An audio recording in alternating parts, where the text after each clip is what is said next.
கடும் வெப்பநிலை காரணமாக அமெரிக்காவில் உள்ள ஆப்ரஹாம் லிங்கனின் மெழுகு சிலை உருகியதால் மக்கள் அதிர்ச்சி அடைந்துள்ளனர். இந்தியா உட்பட பல நாடுகளில் கடுமையான வெப்பம் நிலவி வருவதால் மக்கள் பெரும் அவதிக்கு உள்ளாகியுள்ளனர். அமெரிக்காவிலும் கடும் வெப்ப அலை தொடர்கிறது.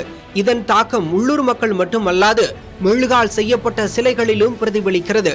குறிப்பாக அமெரிக்காவின் 16வது ஜனாதிபதி ஆபிரகாம் லிங்கனின் மெழுகு சிலை உருகியுள்ளது. இந்த திறந்தவெளி மெழுகு சிலையின் சேதமடைந்த பகுதி தற்போது சீரமைக்கப்பட்டு வருகிறது. 1860ஆம் ஆண்டு மேற்கு மாநிலங்களில் தலைவராக இருந்த இவர் குடியரசுக் கட்சியின் வேட்பாளராக தேர்ந்தெடுக்கப்பட்டு அமெரிக்காவின் அதிபராக வெற்றி பெற்றார். அவரை பெருமைப்படுத்தும் வகையில் வாஷிங்டனில் துவக்கப்பள்ளி வளாகத்தில் மெழுகு சிலை வடிவமைக்கப்பட்டிருந்தது குறிப்பிடத்தக்கது.